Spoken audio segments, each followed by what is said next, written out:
నమస్తే శశికాంత్ గారు. నమస్తే ఉషా గారు. సిఎంఆర్ ఫ్యామిలీ మాల్ ఇప్పుడు మన కేపీహెచ్బీలో ఫిబ్రవరి 10వ తేదీన ప్రముఖ నటి శ్రీలీల గారిచే ఘన ప్రారంభం. మనం చాలా సందర్భాల్లో భార్యాభర్తలకు సంబంధించిన సమస్యల గురించి, డివోర్స్ గురించి, వాళ్ళ రైట్స్ గురించి చాలాసార్లు మనం మాట్లాడాం.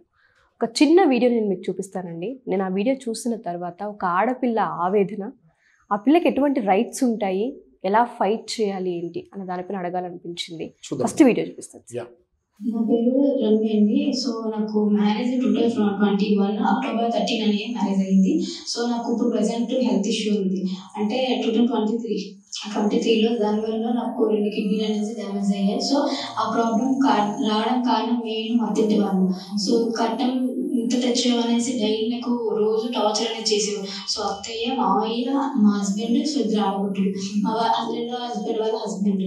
సో డైలీ వచ్చి ఎంత కట్నం తెచ్చావు అనేసి రోజు అంటే తినడానికి కూడా తిండి లేకుండా అంతలా చేసేవారు. ఈ రోజులో మంచి నీళ్ళు కూడా ఉండేది కదా. అలాగా డైలీ టార్చర్ చేయడం వల్ల అమ్మ నాకు చెప్పుకునే స్థితిలో ఉండేదాన్ని. ఏమేమి చెప్తే చూడు ఇలా చెప్పారు అలా చెప్పారు అంటారని. సో ప్రతి ఆడపిల్లకి ఇలా జరుగుతుంది తెలుసు, మనం చాలా దగ్గర చూసాం. సో అలాగే సిద్ధంగా తెచ్చుకున్నాను, కానీ ఇలా జరుగుతుందని నేను ఎక్స్పెక్ట్ చేయను. సో ఇలా జరిగిన తర్వాత మా హస్బెండ్ ఏమన్నారంటే, మీకు చిన్న ఇల్లు ఉంది కదా, చిన్న ఇల్లు రాసేది నా పేరు మీద, మా నీ ఆస్తి మీద నా అమ్మ నాన్న చూసుకుంటానని సంక. సో నాయనక ఒక చెల్లి ఉంది, తన వివాహం జరిగిన తర్వాత ఏదైనా మా ముగ్గురికి అక్క చెల్లి కదా, సో సెటిల్ చేసి మనకు పెడతారంటే, అయితే నేను ఇప్పుడు ఆస్తి అనేది రాయట్లేదు. అలాగే ఆస్తి అనేది ఇప్పుడు ఇవ్వమనగలే. అయితే 2 days అప్పటి నుంచే 2 సార్లు చెప్పారు, విడాకులు ఇస్తాను నీకు, విడాకులు ఇస్తాను అనేసి 2 సార్లు అనేది చెప్పడం జరిగింది. సో అలాగా ప్రతిరోజు ఎంత పని చేసినా ఏం పని చేసేది కాదు అనేసి రోజు నాన్న తిట్టేవారు.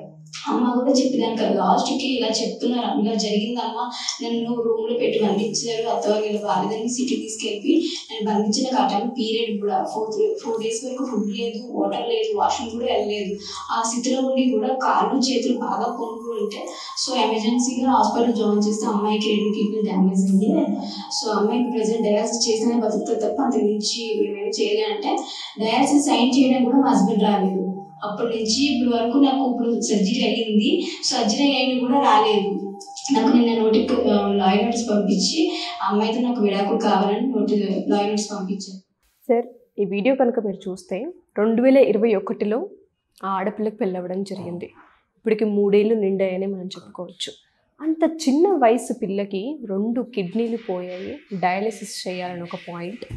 పీరియడ్స్ ఉన్న ఒక రూమ్లో బంధించేశారంటే, ఒక ఆడపిల్లకి పీరియడ్స్ ఉంటే ఆ 4 days ఆ 5 days ఏ విధంగా ఉంటుందనేది ప్రతి ఆడపిల్లకి, దాంతోపాటు ఆ వేధిస్తున్న భర్త తల్లికి కూడా తెలిసి ఉంటుంటుంది ఆ ఎక్స్పీరియన్స్ ఏంటి అనేది. ఎలా సార్ అసలు ఏ విధంగా చూడాలి అంటారు? End of the day dialysis చేయడానికి సంతకం పెట్టడానికి రాకపోగా పైనుంచి డివోర్స్ నోటీసులు 2 days తర్వాత పంపించారంటే ఎలా వదిలించుకోవాలనుకుంటారు? ఇప్పుడు అమ్మాయి అత్తింటి ముందు కూర్చొని తన ఆవేదన అంతా చెప్పుకుంటూ ఫైట్ చేయడం జరుగుతుంది. ఆ ఆడపిల్లకి న్యాయం ఎలా జరుగుతుంది అంటారు? ఏం మాట్లాడొచ్చు అసలు? అంటే ఈ వీడియో చూసిన తర్వాత ఎవరికైనా గూస్ బంప్స్ రావాల్సిందే. ఎందుకంటే ఈ అమ్మాయి చిన్నపిల్ల, చూస్తుంటే 21-22 years ఉంటాయేమో అనిపిస్తుంది. అక్టోబర్ 2021లో మ్యారేజ్ అయింది అమ్మాయికి. అండ్ ఇప్పుడు ఇది చూస్తే 2 years అయినట్టు. ఓకే, అయితే ఈ అమ్మాయికి మ్యారేజ్ అయినప్పుడు she was completely healthy, kidney issues కానీ ఇట్లాంటివి కానీ ఏమీ లేదు. ఓకే, అయితే ఈమె చెప్పిన దాంట్లో మనం చూస్తుంటే Day 1 నుంచి ఈమెకి వరకట్న వేధింపులు ఉన్నాయి. ఓకే, డౌరీ ప్రొహిబిషన్ యాక్ట్ కింద సెక్షన్ 2, 3, 4 ఇవన్నీ కూడా అప్లికబుల్ అవుతాయి డౌరీ ప్రొహిబిషన్ యాక్ట్ కింద. ఓకే, అంటే వరకట్న వేధింపులు Day 1 నుంచి ఈ అమ్మాయి స్టార్ట్ అయ్యాయి. ఏది, నాకు డబ్బులు కావాలి, నాకు ఆస్తి కావాలి, నాకు కట్నం కావాలి అన్నది ఆ అమ్మాయి క్లియర్గా చెప్తుంది. అయితే ఈ అమ్మాయి కూడా భరిస్తూ వచ్చింది ఇన్నాళ్ళు. ఎందుకంటే వీళ్ళు ముగ్గురు సిస్టర్స్ పెరిగారంటే కష్ట సుఖాలన్నీ ఆ అమ్మాయికి తెలిసి ఉంటుంది. ఇప్పుడే నేను మా ఇంట్లో అడిగితే పెళ్ళి ఇంకా 1 year కూడా అవ్వలేదు, మా ఇంట్లో అడిగితే పెళ్ళిళ్ళు అయిన తర్వాత అందరికి ఈక్వల్ గా ఇస్తారు కదా అని కూడా చెప్పింది. హస్బెండ్కి ఏం చెప్పింది, ఇప్పుడు నాకు ఇంకొక చెల్లి ఉంది, ఆ చెల్లి మ్యారేజ్ అవగానే ఇంకా ఆస్తులు ఏదున్నా కూడా మా అమ్మాయిలకే, మనం అప్పుడు తీసుకుందాం, మనకు కావాల్సిన డబ్బులు మనకు అప్పుడు వస్తాయి, మనం తీసుకుందాం అని చెప్తే వాడు ఇనే పరిస్థితిలో లేడు. ఏం చేశాడు, ఈ ప్రాసెస్లో ఏం చేశాడు, ఈ 2 ఏళ్ళు కూడా ఇంట్లో అమ్మాయికి సరైన పోషణ లేక, అట్లీస్ట్ మంచినీళ్ళు కూడా అందుబాటులో పెట్టకుండా, ఫుడ్ చాలా దూరం పెట్టండి, మంచినీళ్ళు కూడా అందుబాటులో ఎప్పుడైతే ఒక బాడీకి కావాల్సినంత వాటర్ లోపలికి వెళ్ళదో ఆటోమేటిక్గా కిడ్నీస్ ఎఫెక్ట్ అవుతాయి. ఇప్పుడు ఈ అమ్మాయి చెప్పిన దాంట్లో అక్షరాల నిజం ఏంటి అంటే వాళ్ళ వల్లనే ఈ అమ్మాయి కిడ్నీస్ ఎఫెక్ట్ అయింది. ఈ 2 years కూడా అట్లీస్ట్ వాటర్ కూడా కరెక్ట్గా ఆ అమ్మాయికి ఇవ్వలేదు. ఈ అమ్మాయి ఎప్పుడవుతాయి 2 ఏళ్ళు వాటర్ సరిగ్గా తాగకపోతే చాలా కిడ్నీలు పాడవుతుంది. 3rd yearలో ఈమెను తీసుకెళ్ళి ఒక రూమ్లో పెట్టి బంధించి అదే టైంలో ఈ అమ్మాయి పీరియడ్స్ అని కూడా చెప్తుంది. ఆ వాడికి ఆ మాత్రం కామన్ సెన్స్ కూడా లేకుండా ఒక 4 to 5 days కాళ్ళు చేతులు అన్ని వాసిపోయి వాష్రూమ్ కూడా లేదు ఆ రూమ్లో. అంటే అట్లీస్ట్ యూరిన్ వెళ్తానికి కూడా అమ్మాయికి ఫెసిలిటీ లేకుండా అయిపోయేసరికి ఆ లోపల కాళ్ళు చేతులు అన్ని వాసిపోయి ఆ అమ్మాయికి కిడ్నీలు 2 మీద ప్రెషర్ పెరిగి 2 కిడ్నీలు పాడైపోయినాయని డాక్టర్ చెప్తాం జరిగింది. ఈ 2 కిడ్నీలు పాడైపోతుందో వెంటనే డయాలసిస్ చేయాలని చెప్పి డాక్టర్ చెప్తాం జరిగింది.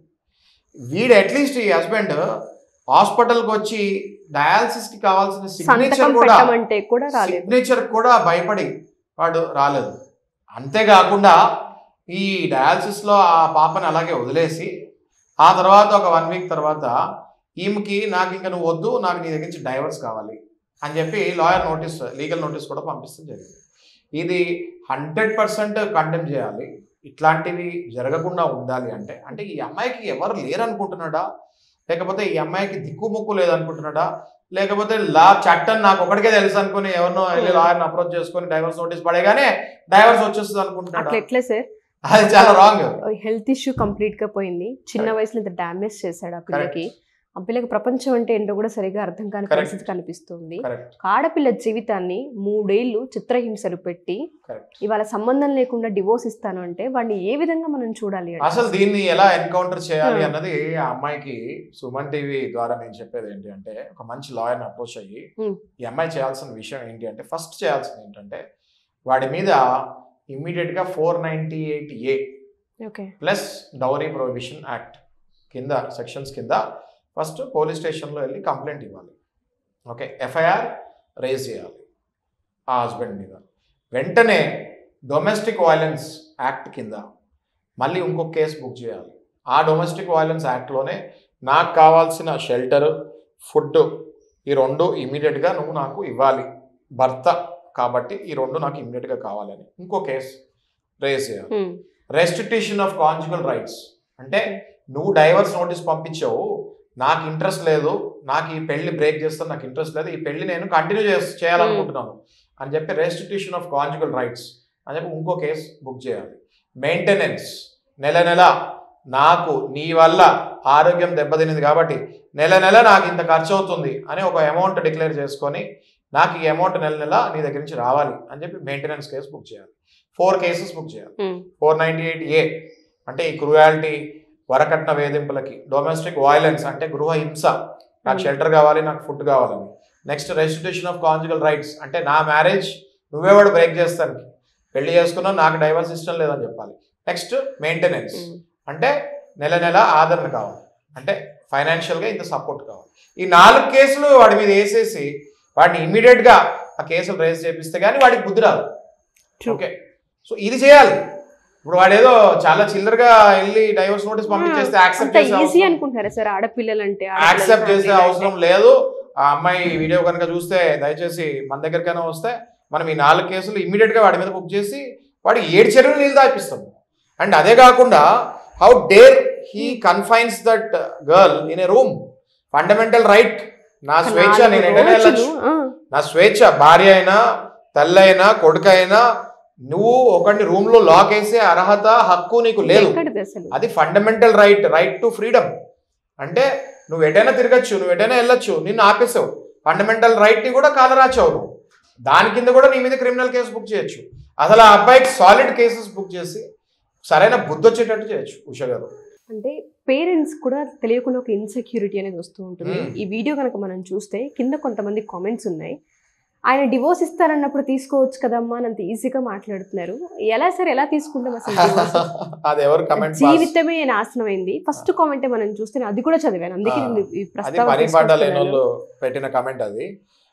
అదే వాళ్ళ ఇంట్లో కూతురుకో లేకపోతే వాళ్ళకో అలా అవుతే డైవర్స్ తీసుకోమని చెప్పండి, అంత ఈజీగా అవుతుంది. ఇంత డ్యామేజ్ అయ్యి ఆ పిల్ల జీవితం మొత్తం నాశనం చేశాడు. పిల్ల చిన్న పిల్లలాగా ఉంది, 21-22 years పిల్లలాగా ఉంది. ఆ అమ్మాయికి ఇంకా ఎంతో లైఫ్ ఉంది, ఇంకా పిల్లలు కూడా లేరు అనుకుంటా. 2 కిడ్నీలు పోయినాయి. మొత్తం వేధింపులు పెట్టి బాడీని సర్వనాశనం చేసేసి రూమ్లో బంధించి ఎవరైతే ఇది చేశాడో వాడిని సమాజంలో నుంచోపెట్టి ఈ 4 కేసులు నేను ఏదైతే చెప్పానో 4 కేసులు వేసి ఆ పిల్లకి రావాల్సిన కంపన్సేషన్ ఇప్పించి మనం ప్రూవ్ కనుక చేయగలిగితే ఇక మీదట ఇలాంటి కేసులు చేస్తానికి కూడా భయపడతారు. అత్త మామ మీద కూడా కేసు బుక్ చేయొచ్చు. ఈ కేసులో ఇప్పుడు నేను చెప్పిన దాంట్లో 498A డొమెస్టిక్ వైలెన్స్ లో అత్త మామ వీళ్ళ పేర్లు కూడా అందులో వేసి సరైన బుద్ధి వచ్చేటట్టు వాళ్ళకు కూడా మనం చేయొచ్చు. Wonderful sir, thank you so much. ఎందుకు అంటే చాలా మంది ఆడపిల్లలు న్యాయం ఎక్కడ జరుగుతుందో తెలియక ఎటువంటి న్యాయస్థానాన్ని అవలంబించాలో అర్థం కాక కన్ఫ్యూజన్లో బలహీనత పడిపోయి. మీరు చెప్పిన పాయింట్ చాలా కరెక్ట్ ఉషా గారు. నా దగ్గరికి చాలా మంది క్లయింట్స్ వస్తూ ఉంటారు. వీళ్ళు ఏ పొజిషన్ లో నా దగ్గరికి వస్తూ ఉంటారంటే వాళ్ళ రైట్స్ వాళ్ళకి తెలియదు. వాళ్ళ రైట్స్ వాళ్ళకి తెలియదు. అండ్ వాళ్ళు ఎలా వస్తారంటే ఏదో వాళ్ళే పెద్ద నేరం చేసేసినట్టు, అవతల వైపు నుంచి డైవర్స్ నోటీస్ వచ్చింది అని భయపడుతూ వస్తారు. ఈవెన్ పేరెంట్స్ తో సహా పేరెంట్స్ కూడా అన్ఎడ్యుకేటెడ్ ఉంటాడు, వాళ్ళకు కూడా ఐడియా ఉండదు, వాళ్ళు కూడా భయపడుతూ వస్తుంటారు. దయచేసి నేను చెప్పేది ఏంటి అంటే ఇట్లాంటి అమ్మాయిలకి మీకు చాలా హక్కులు ఉన్నాయి రాజ్యాంగంలో. మీకు డొమెస్టిక్ వైలెన్స్ అని 498A అని మీ ఫండమెంటల్ రైట్స్, భర్త అయితే మెయింటెనెన్స్ ఇవ్వాలి, చూసుకోవాలి, షెల్టర్ ఇవ్వాలి, మీకు సరైన పోషణ ఇవ్వాలి, ఇవన్నీ ఎన్నో రైట్స్ ఉన్నాయి. ఈ రైట్స్ తెలియక మీరు మీ భర్త ఏదో నోటీస్ పంపించాడని చెప్పి భయపడుతూ గజగజలాడే అవసరమే లేదు. మా దగ్గరికి రండి, తిప్పి కొడదాము, ఆ అబ్బాయి దగ్గర నుంచి ఏమేమి తీసుకోవాలో అన్ని మనం బరాబర్ తీసుకుందామని చెప్తాం. Thank you sir, thank you so much. Thanks అండి. సో ఈ వీడియో కనుక ఎవరు చూసినా ఈ అమ్మాయికి సంబంధించి బంధువులు అవ్వచ్చు, ఫ్రెండ్స్ అవ్వచ్చు, దయచేసి ఈ వీడియో ఆ అమ్మాయి దాకా చేరవేస్తారని మనస్ఫూర్తిగా సుమన్ టీవీ నుంచి కోరుకుంటున్నాము. ఇప్పటికే ఆ అమ్మాయి జీవితంలో చాలా డ్యామేజ్లు చూసింది. చాలా చిన్న వయసు, అనుభవం కూడా లేని వయసులో ఇటువంటివి చూస్తుందంటే ఎంత భారాన్ని మోసుంటుందో ప్రతి ఒక్క ఆడపిల్ల అర్థం చేసుకోవాల్సిన విషయం. ఫ్రెండ్స్ చూసినా, ఫ్యామిలీ మెంబర్స్ చూసినా, చుట్టుపక్కల వాళ్ళు ఎవరు చూసినా ఈ వీడియో వాళ్ళ వరకు చేరవేయండి. మా తరపు నుంచి, సుమన్ టీవీ తరపు నుంచి, శశికాంత్ గారి తరపు నుంచి ఖచ్చితంగా ఎంత హెల్ప్ చేయాలో అంత హెల్ప్ చేస్తూ ఉంటుంటాం.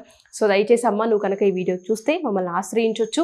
కింద స్క్రోల్ కాంటాక్ట్ నెంబర్ని కాంటాక్ట్ చేస్తే ఖచ్చితంగా మీకు హెల్ప్ చేయడం జరుగుతుంది. అండ్ దాంతోపాటు ఏ ఆడపిల్లలైనా సరే, ఏ కుటుంబానికి సంబంధించిన వాళ్ళైనా సరే, మేము ఇటువంటి పరిస్థితుల్లో ఉన్నాము, మేము ఏం చేయలేని పరిస్థితుల్లో ఉన్నాం, దిక్కు తోచట్లేదు, వరకట్న వేధింపులు ఉన్నాయి, గృహహింసలో చాలా హింసిస్తూ ఉన్నారు మాకు ఇలా అని ప్రతి ఒక్కళ్ళు ఆడపిల్లలు ఇబ్బంది పడుతుంటారు. అలా ఎవరైనా సరే షోలో కనుక పార్టిసిపేట్ చేయాలి అనుకుంటే, మేము ఇటువంటి సమస్యలతో ఇబ్బంది పడుతూ ఉన్నాం, షోలో కూర్చొని మాట్లాడాలి అనుకుంటూ ఉన్నాం, మాలాంటి ఆడపిల్లలు చాలామంది ఉండుంటారు. సో మేము ఒకసారి షోలో కూర్చొని మాట్లాడితే చాలామందికి హెల్ప్ అవుతూ ఉంటుంది, బయటికి రావడం జరుగుతూ ఉంటుందని ఏ ఆడపిల్ల కనిపించినా ఖచ్చితంగా మీరు షోలో పార్టిసిపేట్ చేయొచ్చు. కింద స్క్రోల్ కాంటాక్ట్ నెంబర్ని కాంటాక్ట్ చేస్తే శశికాంత్ గారి టీం మీకు ఖచ్చితంగా అప్రోచ్ అవుతారు. Thank you.